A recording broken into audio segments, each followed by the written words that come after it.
Okay. I think we should be live now.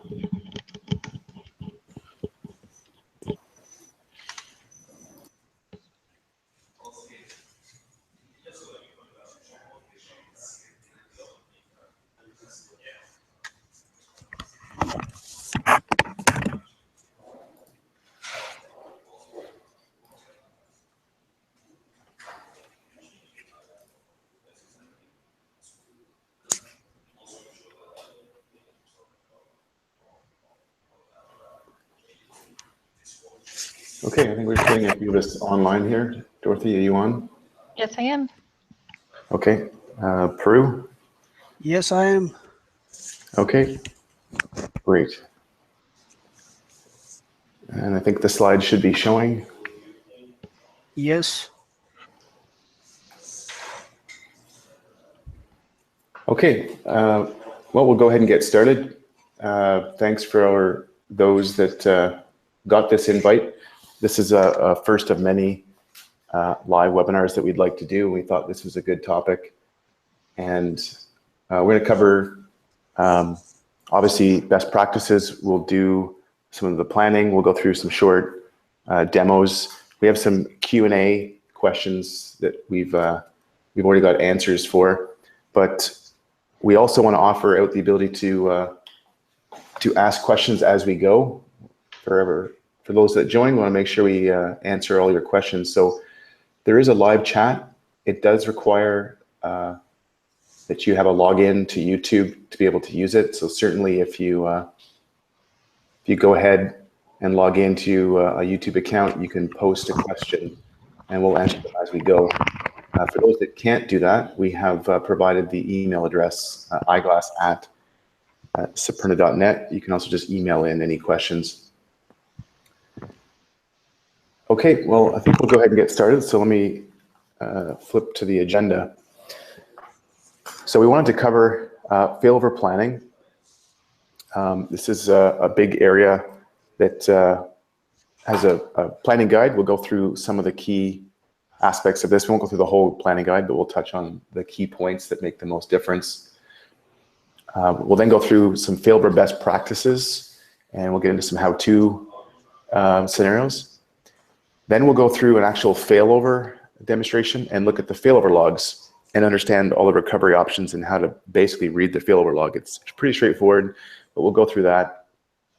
And then some questions at the end that we've already sort of built some questions that we'll go through and answer.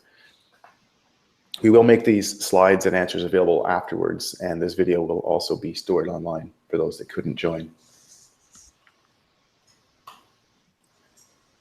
Okay, so failover planning. So the first thing we wanted to go do is take a look at our planning guide.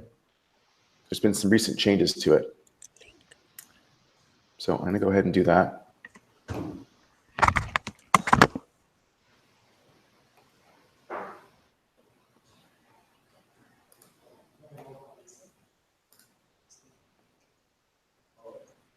Now, I believe there is switching between screens, about a 10-second lag.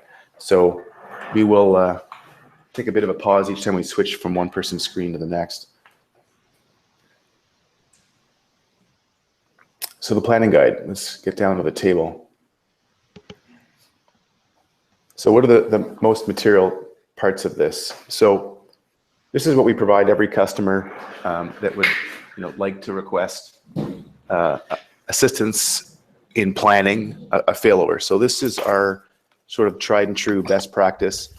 For customers that use this, generally they have very few issues and they're well prepared for any kind of a failover issue that may occur. So, first thing is we have, best practices. This is the #1 place to start. If you did nothing else, this would be the #1 link to follow. This whole table obviously is for planning a planned event, quarterly, monthly, whatever scenario that you might have. So we'll step through the most important parts of this. So let's click on the first link, and this is sort of meant to be done in order. So best practices. So the ones that say important read this, that's the best sections to make sure that you read and understand. The remainder are, of course, also good, but they're less critical, but they're here for reference. So let's just talk through a few of them. So we've made a change here. This is one's important to understand. So we generally like customers to be on the latest release of Eyeglass if they're doing a planned failover.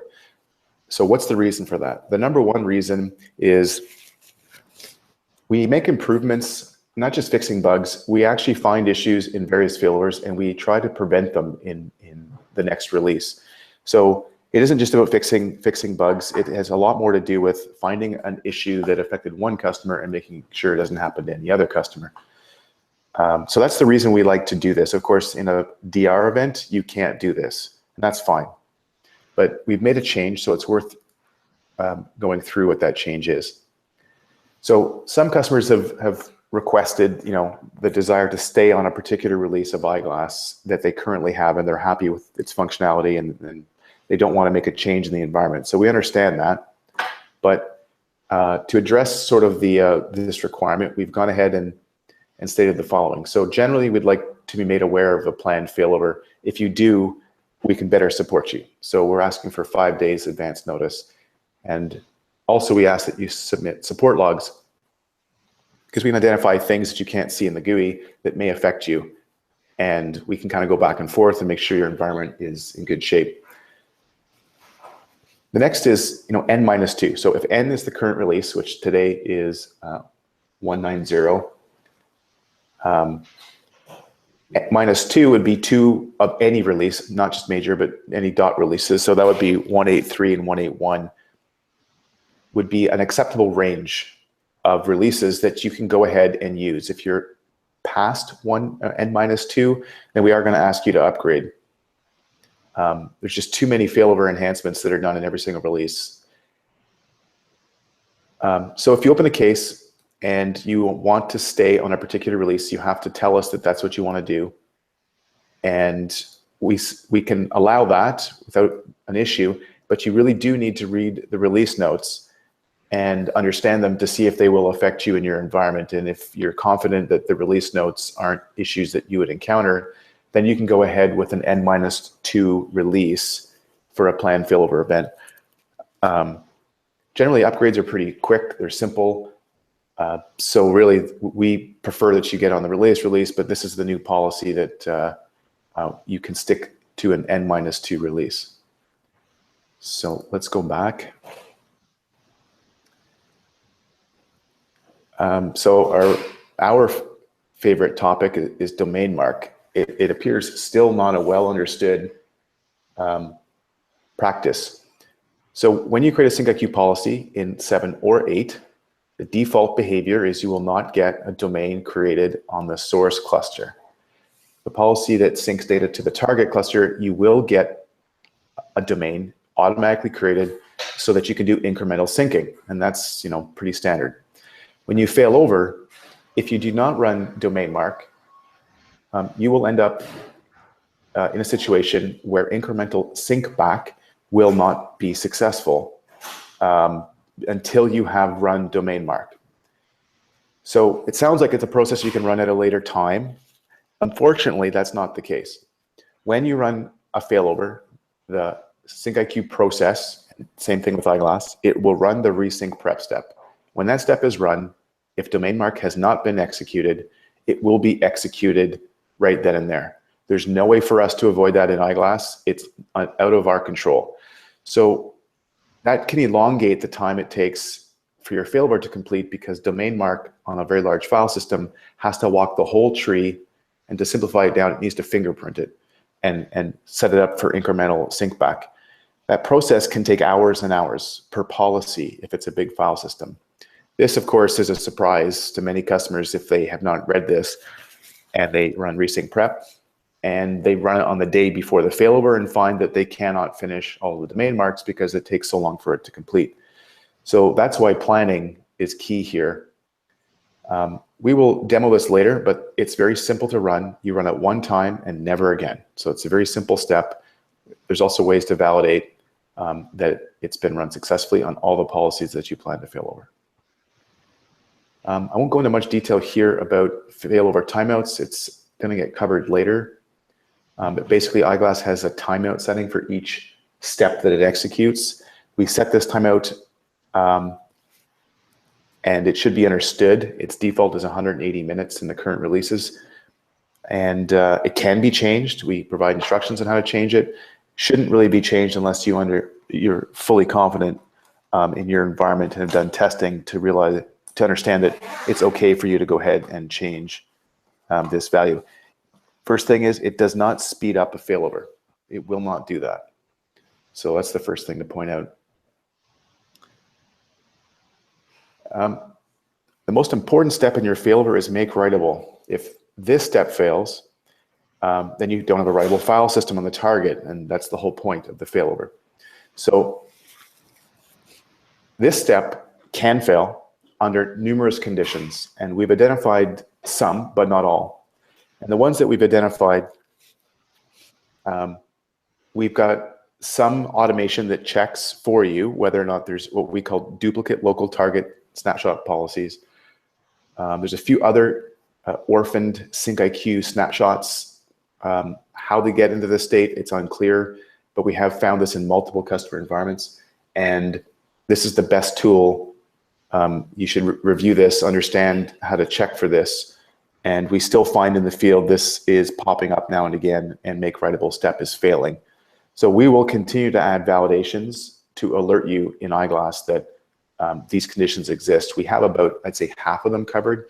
Not all of the scenarios that can make writable step fail are in Eyeglass today. So this section here is good to review and execute these prep steps and verify all their snapshots look okay for your failover. I won't go through all the instructions there. This is generally not an issue, but it's been found in the field. If you don't use NTP on your cluster, I don't know why you wouldn't, but if you don't, you should. The cluster itself needs to have consistent time, and we have seen instances where the time drifted between nodes in a cluster, and resync prep depended on the time to be accurate across all the nodes, and because it wasn't, certain commands failed. So always use NTP. That's a best practice period anyway, and it's worthwhile knowing that. And then this goes through schedules, and most of this now is, we've moved it to the bottom because in current releases, anything greater than 163, this is automatically handled for you at time of failover, and it's not a manual step. So those are the key best practices. There's many more general ones which are here for review, but the critical ones are the ones that I just sort of touched on. So let's go back to our planning guide.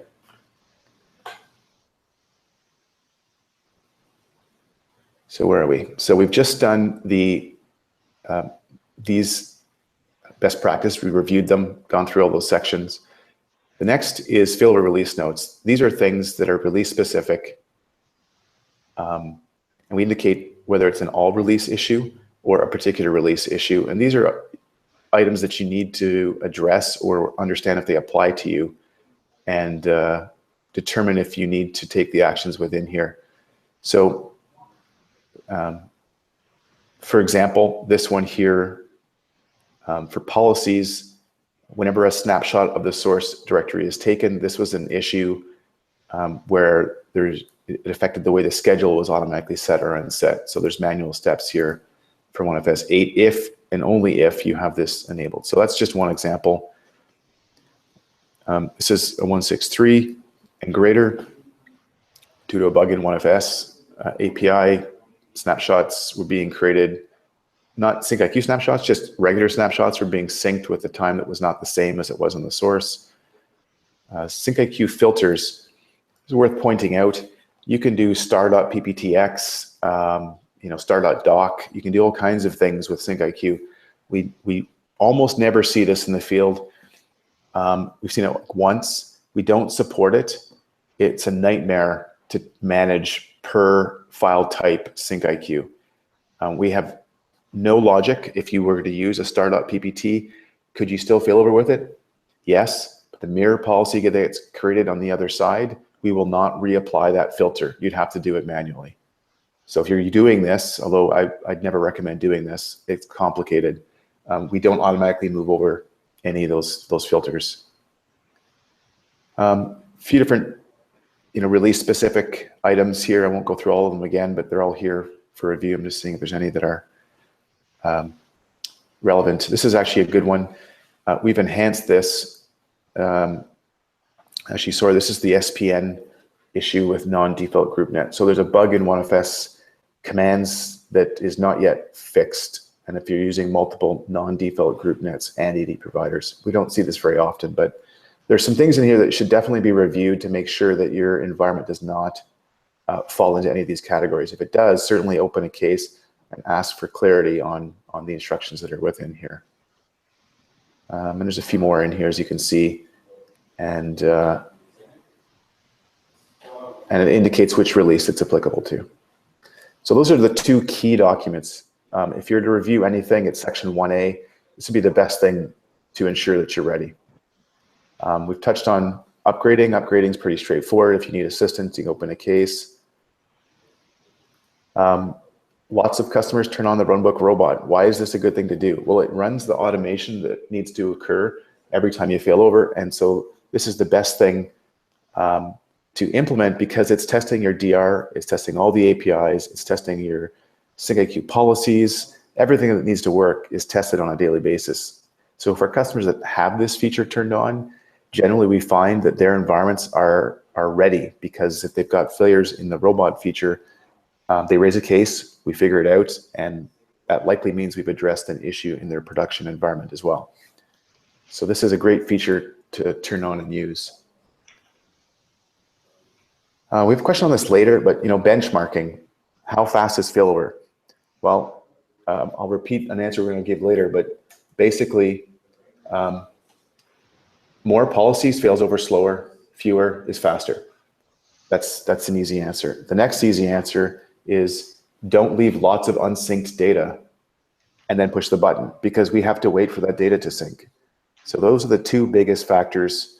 There's lots of details in improving performance, but those are the two #1 areas to speed up your failovers. Fewer policies, sync the data beforehand, and generally failover can be very fast. I mentioned benchmarking, another more benchmarking. And this is a little bit more process related for the most part.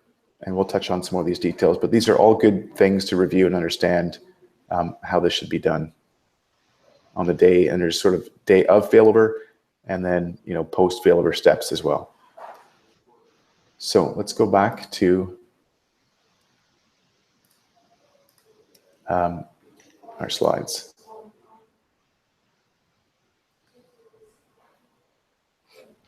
So give us prior notice. We've got lots of customers opening cases. Give us the date, the time, and the time zone of your failover, and that'll go a long way for us assisting you to make sure it goes smoothly. We will review your logs, just upload them, and we will take a look at anything that we find that is of concern to a failover, and we'll work with you to make sure it's resolved. And that's #3, get them sorted out long before the day of failover.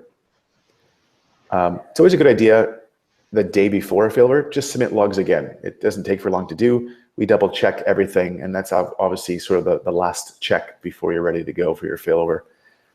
And we'll give you that final assessment saying everything from what we can see looks good. We mentioned runbook robot. If you actually want to get your hands on a live failover, there's two great ways to do it. The runbook robot feature is designed specifically to practice failovers. Put copy data into the access zone, fail it over, go through the complete set of steps that you'd normally go through that you're going to do on the day of failover.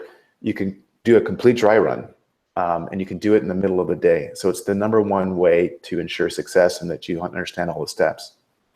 The other way is take our free hands-on virtual training. You basically have an environment ready where you can push the buttons and do similar validation steps without any effort to configure your this in your own environment. So certainly leverage the free training for that same purpose as well. So that's sort of, failover planning. I'm just gonna check to see if there's any questions. And I see a couple questions. Are you gonna be posting the links from the presentation? Yes, we will post them probably to our download link that I have at the end of this set of slides. I'll make that available at the end. And we'll be pushing new releases via email to all customers. So that's another good question. How do you get notified of new releases? Well,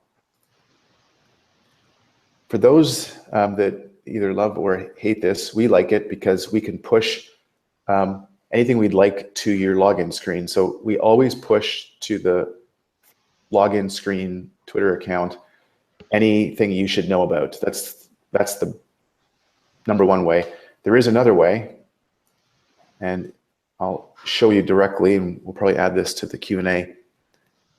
I have to remember where it is right here. So subscribe to Eyeglass updates. So you can subscribe following these steps to an email notification. It's the same information we push to Twitter.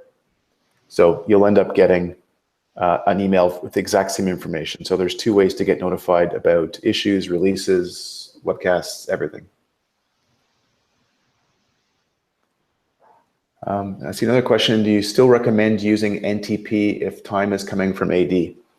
Well, the important thing about time synchronization to understand is that the time that needs to be in sync for the most part is the Eyeglass VM should be using the same time source as the cluster, because we'd like all the support logs and timestamps to align. It makes debugging a lot easier.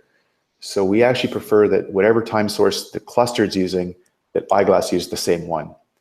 It's AD, if it's offering NTP, that's fine, but we much prefer that whatever NTP source the cluster uses, that's what Eyeglass should use as well.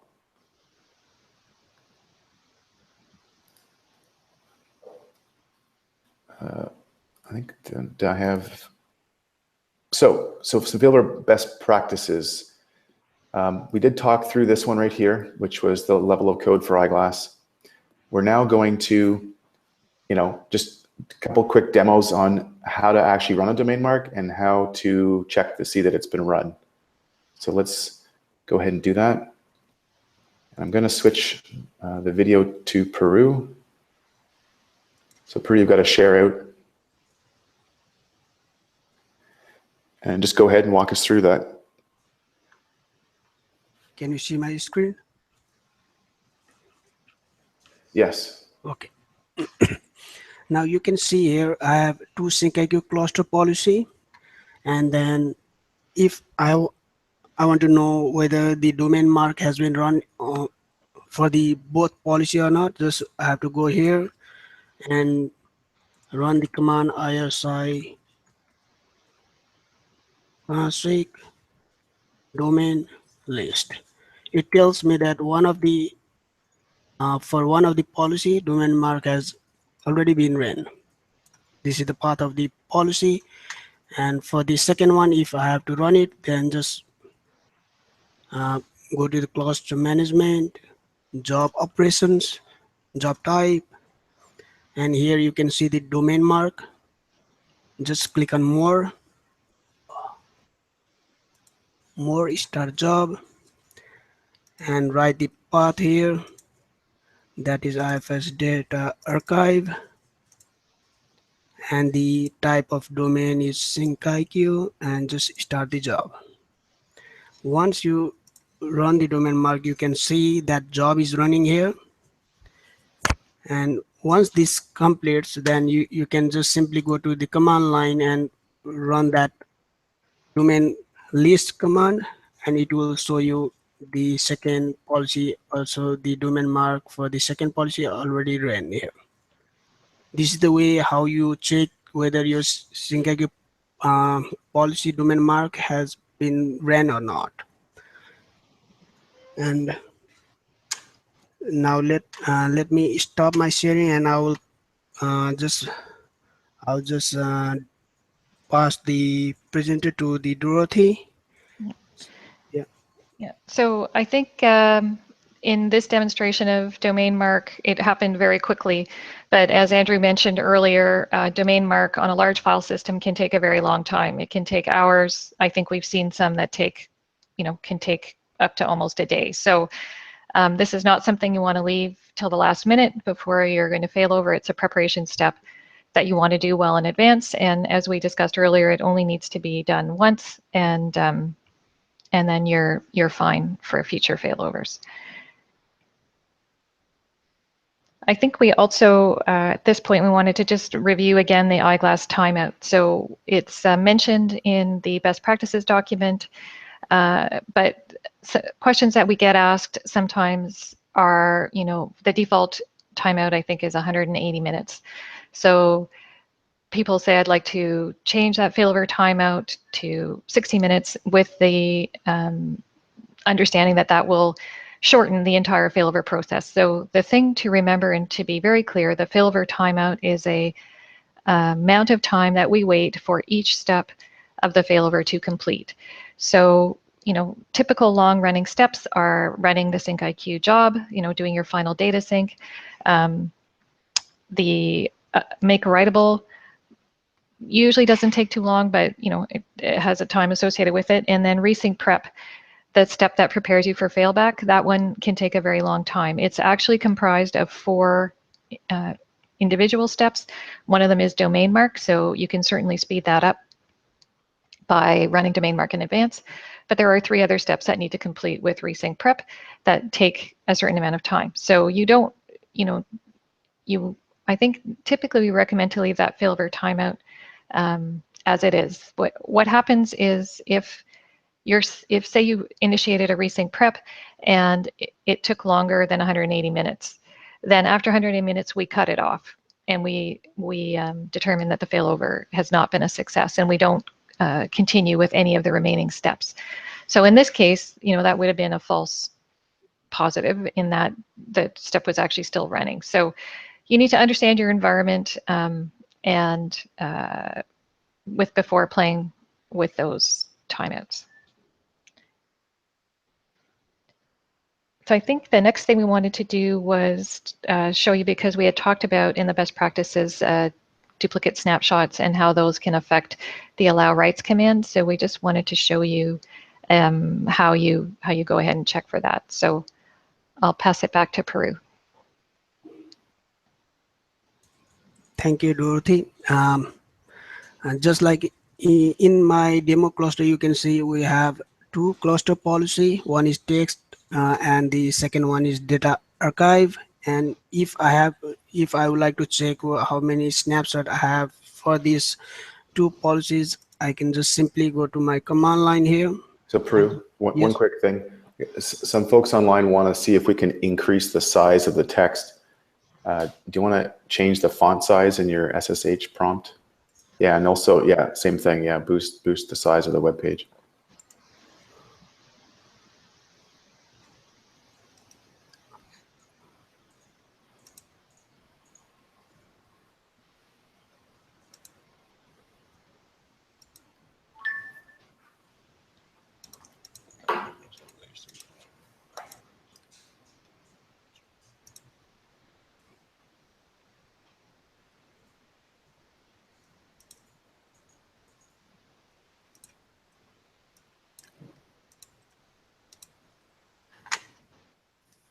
Let's see. Now I think it's good, right? Yeah, it looks better to me. So we'll let someone online tell us if it's not. And just like you can see, I have 2 SyncIQ cluster policy. One name is test and the second one is data archive. And if I just want to see the snapshot of that 2 policy, if I run this ISI command from the command line, I can see I have, but just like I have only 1 snapshot for each policy, which is the good one, and you can verify from the path. This is the source path of my policy. And if you have just like multiple path, each snapshot, just like if you have multiple snapshot for the particular policy, then that's bad. Just like let me show you how to run the we usually recommend our customer to, if they want to test the failover, we recommend them to run the runbook robot, right? We just recommend them to configure the runbook robot, and once you configure the runbook robot and once you enable the jobs in the normal config replication mode, then you have to make sure that job is in OK and green. And just like you have to make sure you already done the hints mapping and the SPN delegation. And once that done, then in the failover runbook robot section, you can see the status of the jobs. And if you want to do the failover, just simply check the job and just select the bulk action and run now. Once you run it in the running job, if you go here, you can see the access zone failover is running. And if you want to check the failover log, simply go to DR assistant and running failovers and just click on the log. From here you can just simply know that which steps Eyeglass is right now and then what it is doing. So the runbook robot we refer to often as our continuous DR automation tool. So it does run on a schedule by default once a day. But what Peru has just demonstrated to you is if you wanted to run it off schedule, that's how you would do it. Yes. Or for doing, just testing that you'd like to do it in the middle of the day and just do some test failover and failback. You just run that job as often as you'd like. Now I'll just pass the control to Andrew. Yeah, so let me just switch it back.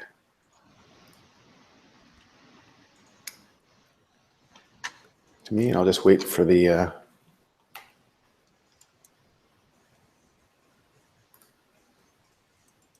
slides to reappear.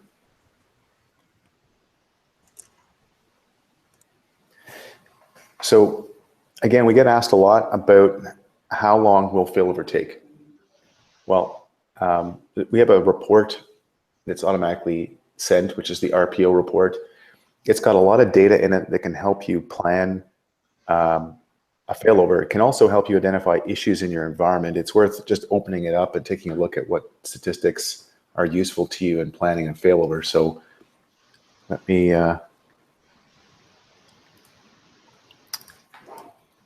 over and log in.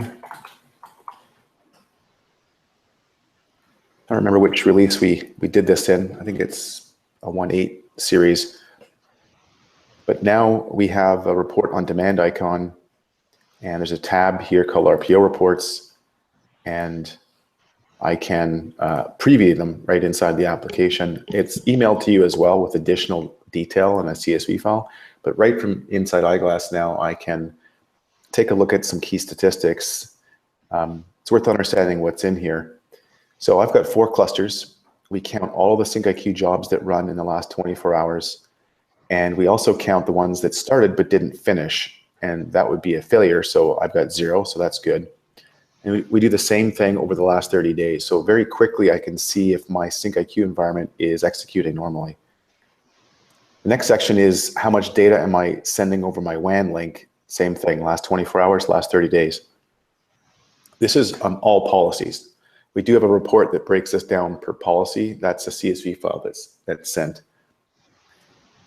RPO violations, I've got a goal of 5 minutes of data loss for the entire cluster.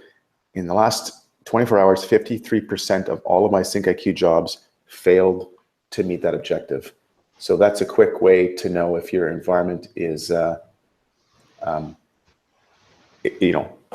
performing the way you'd like it to. So either you need to make some performance tuning changes or your RPO is simply unrealistic based on your change rate. And there's a 30-day view. So that's helpful in understanding what your actual DR environment is capable of achieving in terms of data loss. Here's an average per policy. Obviously, this is a test environment, so it's near 0. How long are my SyncIQ jobs taking? This is a useful stat to understand how long do your policies normally take to run, and that's an indicator of your change rate. The more change rate you have, the more you need to factor this into your failover planning. So if your jobs on average take half an hour to run, well, then you need to plan that out on the day of failover. Throughput, more to do with performance tuning, but it's interesting to understand how many gigabytes or effective throughput are you getting in your environment. If it's less than you believe it should be, then there's SyncIQ worker threads, number of nodes replicating, various optimizations that can be done. This section is less about failover planning, but worthwhile exploring. This is finding policies that are having issues, and they're violating the RPO value that's been set. So that's a quick way to know which policies are the worst offenders. And then down here in the troubleshooting section, we take the 30-day average for throughput. We divide it by a factor, and we then identify any policy that has a job run that is outside of this 30-day average. It's an indicator that your change rate is going down or up, and it's outside its normal range. So these are things to help you identify issues that might be happening in your environment that you're completely unaware about. And there's various other diagnostics and, of course, a detailed guide on all of these parts of the failover RPO guide. So that's where you can use the RPO reporting module to help plan your failover.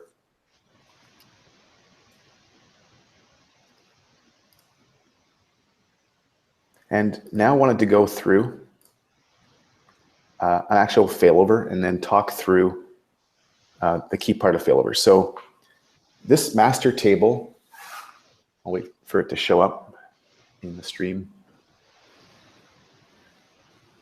There it is. So this, for each failover mode, this covers all the steps in the order that they're done in, and indicates if they're automated by Eyeglass or if they're manual. And of course, in most cases, they're automated. Let's start with the very first one. It's an important one. Do not write to the file systems that you're about to fail over. If you allow users to continue to write data, there's a point in time, because SyncIQ is snapshot-based, where you will be intentionally throwing away data. Because when you push the failover button, there's a snapshot that's created by Eyeglass when it runs the policy. That's the data that's failing over. Any writes that you're making after that point are now lost. You need to be aware of that. This step here explains that you should really prevent users from writing to the file system, which is not always possible. We recommend it only because it's the best way at the moment, is disabling SMB or NFS if you want guaranteed data integrity.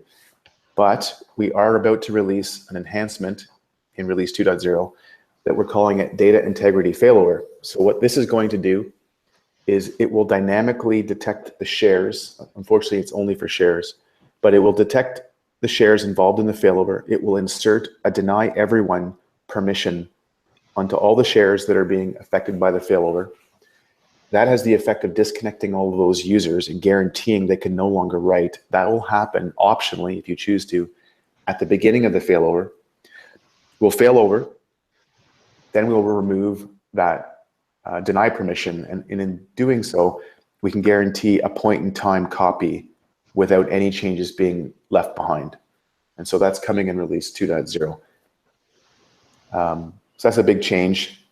I won't go through this whole table, but basically Eyeglass automates all these steps. So if you want to understand the order in which things are done, this is the table to help you understand what's actually happening. So let's actually go and do a failover and go through the day of the failover steps. And I've switched tabs, so I'll wait for that stream to update.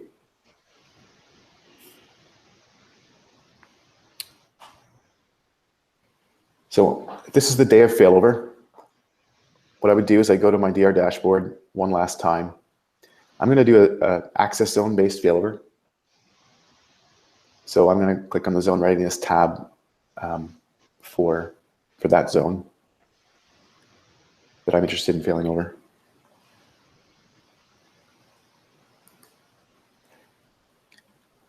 And I've got a cluster with a zone called data. And we can see here that it's green, so that's very good. If you have a warning, we allow you to failover with warnings. We do not allow you to failover if there's anything that's red in the validation tree. So since I'm green, I'm going to go ahead and proceed. And I'll open my DR Assistant. And I'll wait for the stream to catch up before I keep going. So here we are, Access Zone. I've selected it. I've picked my source cluster that owns the current writable copy of this data. I've used the DR dashboard to help me with that.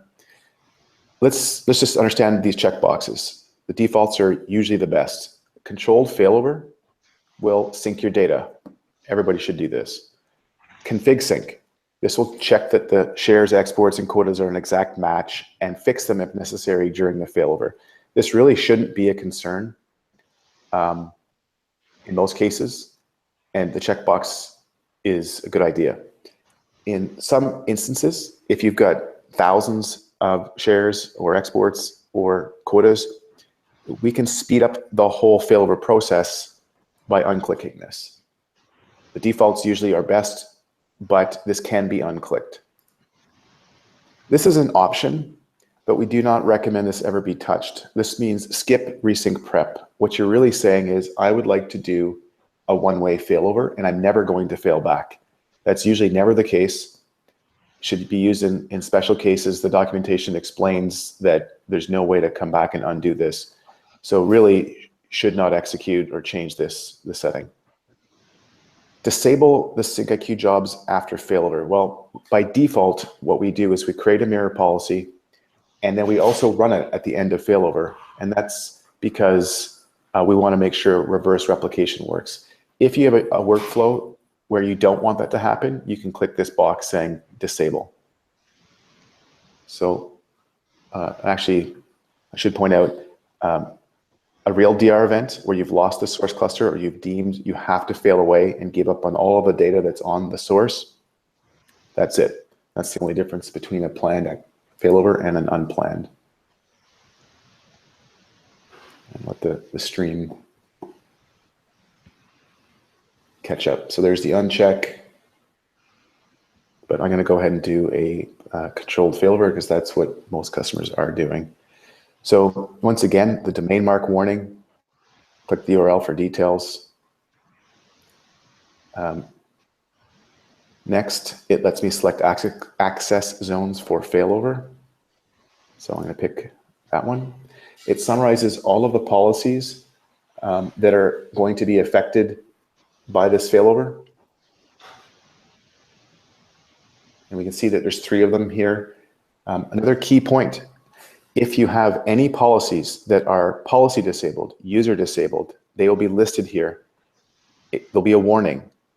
Do not continue if you're not 100% sure why it's listing a disabled policy. The reason is a disabled policy will not be failed over. So that file system won't fail over.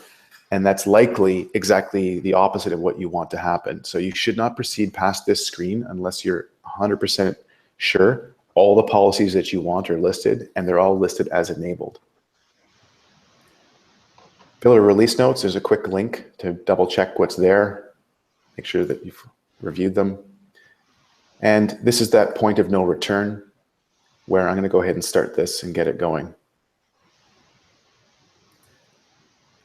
So let's now look at how we can now monitor running failover. So the best way to do this is to open the failover log and click the watch button.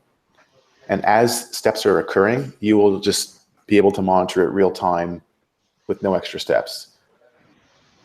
The very top of the failover log summarizes what's going to happen, the settings that were selected. And if we look at what's happening, we can see here if the SyncIQ policies themselves were already running at the time you ran the failover, Eyeglass will wait until they finish, then it will run them one more time. Before it does that, we unset the schedule to manual, and we cache that schedule in memory, and we're going to reapply it to your mirror policies. So you can see here, here's the setting to manual on the 3 policies. Now we're going to run those policies. This step happens in parallel. We submit up to 10 SyncIQ jobs at a time and let the cluster execute those final syncs. One FS7 can handle 5 at a time. One FS8 is 50 at a time, can be executed by the cluster. Now, this step is going to double check that all my shares and exports and quotas are an exact mirror. This was the step I indicated could be skipped by unchecking that checkbox. Will it speed it up? Sure it will. Am I ignoring the fact that it might find something? Yes. So the defaults are usually the best option here. Now, this is the failover log. It does execute steps in the running jobs tab. So you'll actually see the failovers running, and so is that configuration job that's checking both clusters. So you can actually check on their progress right here,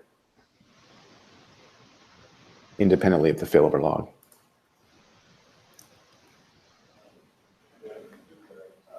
So let me bring that up.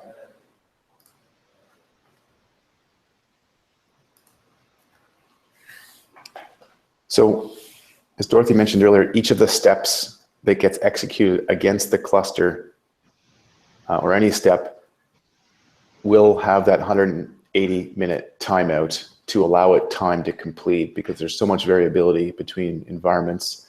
The best thing to do is wait.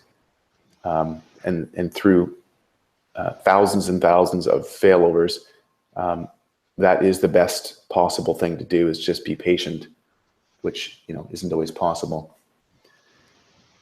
So what I'll do is I'll just open up, without waiting for this one, I'll just open up another log that's, without needing to wait for that. So let me open up previously executed failover, and I'll just, again, highlight the sections that are meaningful. So this section here that's bookended with this is changing your DNS settings so that your dual delegation DNS will start resolving the names, the Smart Connect names, from the DR cluster itself.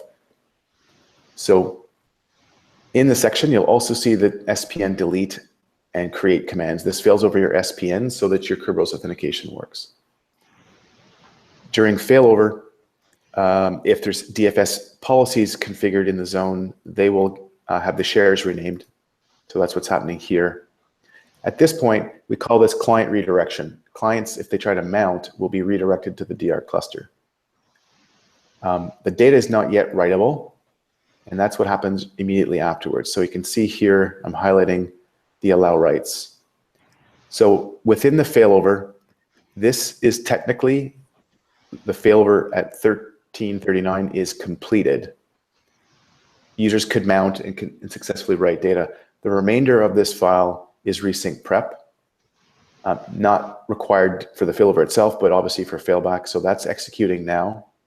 And we defer the failover of quotas until later on as well. Those are less critical, so they're pushed to the end of the failover. And that's what's happening down here. If there are any failures, they'd be indicated with a failure step, which I'll get to in a second. Then we run inventory, and this is going to scan the clusters and basically look to see how everything looks after the failover and make sure it's as we expect. And we also retrieve all of the SyncIQ reports that were generated by the failover itself. And that's what's happening right there. I'll explain that in a second. Scripting, I won't go through this, but in this case, we're running a post-failover script to mount and export on a Linux machine. And then the failover completes. So what's important to understand here is that the SyncIQ job reports are very helpful for debugging issues. And now we have access to all of this within Eyeglass, and we can determine any errors that were thrown by the cluster for any of the key steps. So make writable, resync prep, and so on.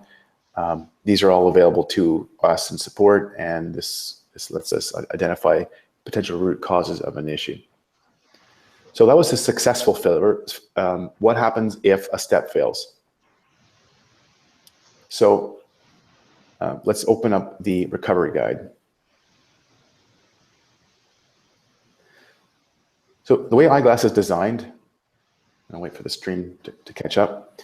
We've designed it so that if you fail over and a step fails, we have analyzed every potential failure step and identified the best course of action to recover from that.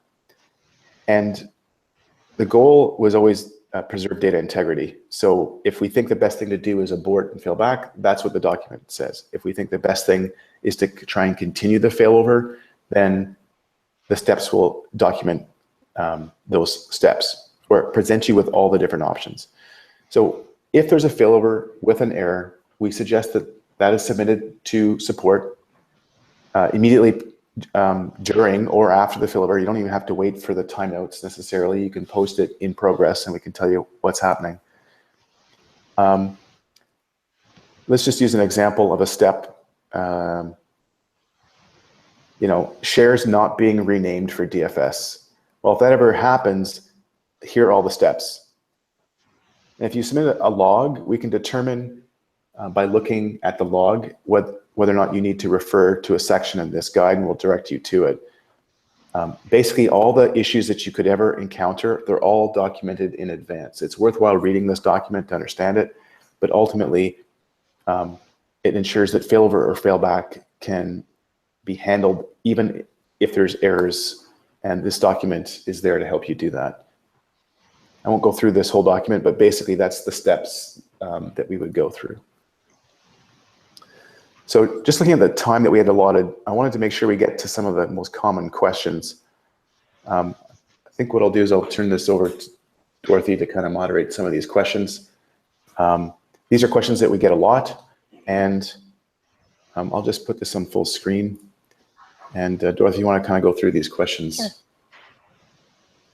Sure. So here we're covering some of the top issues that we've seen with DFS failover. So one thing we get asked, or not necessarily issues, but questions. So one thing is DFS folder targets are when you set up DFS folder targets, are they set up once and both referral paths are enabled?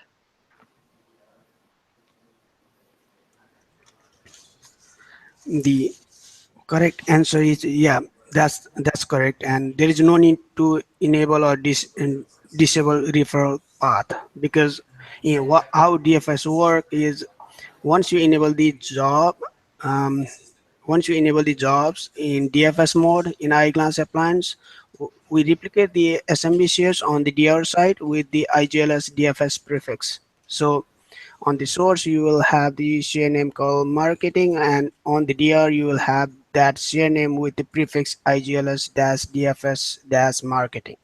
So there is no need to enable or disable referral path. Okay, thanks, Peru. But and what about the case if there were NFS exports that were underneath the SyncIQ policy that was also protecting DFS SMB shares? If that's the case, just like you have to make sure you have the two subnet, just like separate different subnet and pool for the NFS exports and the different pool for the SMB shares, and make sure you have the mapping hint applied for the NFS exports, and you have the ignore hint applied for the SMB shares SMB pool. And you can just like simply run the access zone failover plus the DFS mode failover is needed for the exports to failover. The Smart Connect zone name used to mount the exports. So DFS mode can be integrated into the access zone, and the failover DFS and the access zone can be run at the same time. All right, thanks, Peru. One other thing we get asked often is, can one SyncIQ policy protect more than one DFS folder? All right. I'll be answering that. Yes, many DFS folders can be protected with a single sync IQ policy. You just need to make sure that the parts of each share falls under the sync IQ policy path, so that that way the DFS folder will all fail over at the same time. Once the sync IQ policy is failed over, all the shares under the policy path will be failed over at the same All right. time. All right, then what about the case for single shares? Can single shares be failed over with DFS mode? Yes, yeah, we have cases where clients protect a single share with a single sync IQ policy. The only thing to be mindful of is you need to be mindful of the limits of sync IQ policies that can run at the same time. So we consider it best practice to fail over between 20 to a maximum of between 20 to 25 policies for efficient failover. Now, Isilon supports 100 policies, but only 5 run at the same time on 1FS7. I believe in 1FS8, this increases to 1,000 policies, and then 50 run at the same time. But the fewer policies, the fewer the policies, the faster the failover. So you need to keep that in mind. Okay, thank you. What about the case if I have more than one DFS sync IQ policy? Can I fail over more than one of those at a time? Oh, sure. Yeah. Thank you, Dorothy. Yeah, you can fail over more than one at the same time. Once you've selected your source cluster, the next, in the failover wizard, once you've selected your source cluster, the next page would show you this list of the sync IQ policies on that source cluster. So you select as many as you want, and you proceed to the next page. Yes, so you can select more than one and submit a single failover job. Yes. All right. Thanks, Ademola. You're welcome. So I think the next set of questions is related to access zone failover. So the first one here is, what happens if not all policies succeed to failover? Does any rollback exist to source cluster? Yes, Eyeglass makes provision for rollbacks, but so Eyeglass must have at least one policy succeed to make the make right sync IQ step. Now, if no policies passes that step, then Eyeglass will revert the Smart Connects failover and the SPN failover back to the source cluster, so that your clients, point back to the source cluster where the data is currently writable. Okay. So this will ensure that user can have access to writable data again, Okay. and the failover is not aborted. Okay. So part of the networking failover is related to updating service principal names. So does an Active Directory service principal name failover step block a failover from completing? And I think by that I mean an error, if an error were to occur there. No, this would not.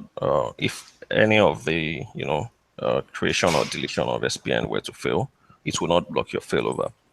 Right, a failover will still continue, but you need to go through some manual steps to remediate the SPNs to make sure that you have the proper SPN on the side where your data is currently active.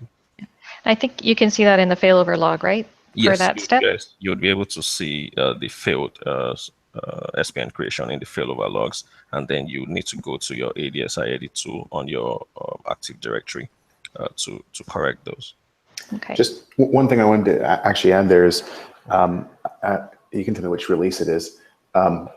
We added a feature to pin the delete and add of the SPNs to one node in a cluster, which means one domain controller. And that's important because we found customers were stretching their Active Directory domains, sites across the WAN link, which also meant that cluster nodes may have selected a domain controller on the other side of the WAN, and that provided issues or presented issues for the delete add requirement, and AD is a loosely consistent database. So that's now been basically solved in the current releases, where we've sort of guaranteed that the delete create will only go to one domain controller regardless of your AD configuration. So that's previous issues are basically solved in the latest release. Yes. Thank you. All right. And then Adamola, the last question in this section, what are the post-failure steps that should be done to verify your successful failover? Okay, yeah, thank you, Dorothy. The first thing that you should do, post failover is use NSLOOKUP to check that the Smart Connect Zone name that that was failed over is now returning an IP from the target cluster. So another thing that can be done is to test mount shares from a client workstation to verify that authentication works as expected. You need to note that for shares to be mounted, SPN are required for Kerberos authentication. So the SPN step must have also succeeded for that to be able to work. Okay, and then for non-DFS, I think so SMB with non-DFS and NFS exports, an unmount remount is required, right? If you want to mount on the new. Oh yes. If you have SMB shares that are not mounted using a DFS namespace, then you need to get your clients, your hand stations to either log on or log off, so that the current NetBIOS session is broken and they get connected to the new NetBIOS session on the other cluster, on the target cluster, or they may issue a restart of these clients themselves. Okay, thanks, Adamola. I think we're going to close out with some general questions on failover. The first one is, how long does it take to failover? And we have covered this, I think, various times during this webinar, but the thing to keep in mind is fewer policies failing over at the same time is faster. And your environment plays a big role in this. How long does it take your SyncIQ policies to run? How long it takes resync prep to run, whether you've done domain mark in advance, which I hope you're all going to do after listening to this. So it really, you need to do some testing either with Runbook Robot or, do some benchmarking in a test access zone to answer that question definitively, but certainly keep in mind those are factors: number of policies being failed over, whether a domain mark has been run in advance, and then just generally speaking your clusters and your environment. The second question here is, if I was going to do an uncontrolled failover, so that's the case where your source cluster is not able to, I'm going to call it, participate in the failover. So when we start the failover in that DR Assistant, you've unchecked controlled. So when you do that, we're not executing any failover steps on the source cluster because you've indicated to us that it's not available. So the question here is, what if the source cluster is not in a state that it could participate in the failover, but it is still reachable, right? And then in that case, is DNS a concern? So the answer there is yes, it is a concern, because when we fail over in an uncontrolled, we do not disable the Smart Connect zone on the source cluster. So now you have your Smart Connect zone active on both the source and target cluster, and therefore DNS, could, I'm going to say resolve to either cluster, and that's not what you want. You want it to resolve to the target. So in this case, it does mean that you need to take that SSIP interface should be disabled to prevent DNS from resolving to that source cluster. And the last question there is, what happens, again, for uncontrolled failover? How come Eyeglass is able to update SPNs when we're not actually able to execute any failover steps on the source cluster? That is possible because of the design of SPN operations in Eyeglass. So in Eyeglass, SPN operations for delete and create during the failover use the target cluster to proxy to 80 computer objects for the source and target cluster. So this ensures that the source cluster is not required to automate failover SPNs in a real DR event. And that is why if you've set up for access zone failover with Eyeglass, we do a cross AD delegation so that each cluster can read and write the SPNs for itself and its partner cluster. And just as a note and aside, it is the best practice to always have a domain controller at the DR site for this reason. Okay, thanks, Dorothy. I see one question here in the live chat. We know we've gone over, but we can certainly hang on if there's more questions. So we'll just take this last question here. Will failover for NFS exports cause a stale mount? So let me just describe the scenario. So you've got a planned failover, you've got an export mounted on a source cluster, and you fail the Smart Connect name over using Eyeglass. That NFS machine can still reach the source cluster. The mount is still there. The export is still there. When the machine first mounted the name, it resolved it to an IP, and it binds to the IP, not to the name. So technically what happens is the export goes from read-write to read-only, because at the point at which resync prep runs, it will flag the source cluster's file system as read-only. So technically it won't go stale. It will just go read-only, but that's almost as useless as stale, because it's now read-only data. Because the client will not know that it should switch sides. So you can do a simple unmount and remount, and now dual delegation will return an IP from the target cluster. The export's been synced by Eyeglass, and that file system is now writable. So not stale, but read-only, and of course, not very useful as read-only. You still have to take an action on that client. We do offer that post-failover scripting to assist with that sort of automation, and that can be done from within the Eyeglass script editor. We will be focusing on NFS failover. It's not an easy solution to solve the stale problem. We've looked at FSIDs and layer 2 failovers, and we've looked at a lot of different options. None of them are good. So the reason we haven't released anything is because we haven't yet found a reliable solution to make NFS failover more seamless. But it's still definitely on our to-do list. Any more questions from those that are still tuned in? I'll just kind of monitor the live chat here and see if there's any more questions. Hopefully this was useful to you. We will be doing more of these on different topics, and topics are always welcome. I guess, Stephen, thanks for helping out. What was the PuTTY command to check whether the domain mark had been run? The screenshot was too small. I think if someone can, I'll type it right into this chat. I think it is ISI. Dorothy, do you have it handy? Is it classic? I think Peru has it ISI__ classic. Yep. Classic ISI_classic Yeah. domain specialist. ISI_classic Domain list. domain list. Is that correct, Peru? Yeah. So I put it right into the live chat. It's in our documentation, of course, too, but there it is.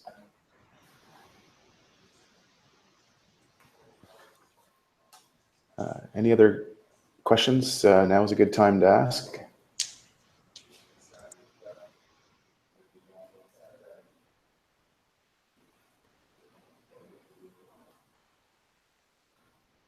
Well, I'll take this time to thank everyone that tuned in, and we plan on hosting more of these on topics we think are relevant and/or any that we get suggestions for. We will be notifying through our usual mechanism, the Twitter account and the email subscription. And some ideas we have on future ones will include, automated quota management solutions, our end user data recovery solutions, ransomware defense, which, as you know, is now GA, and be covering, how it works, how it's deployed.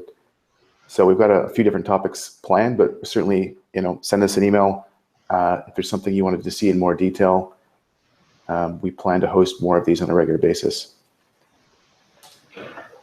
With no more questions coming in, I think we'll wrap this up. Hopefully this will be useful to everyone, and we will be posting this with the answers in the slides to our downloads link.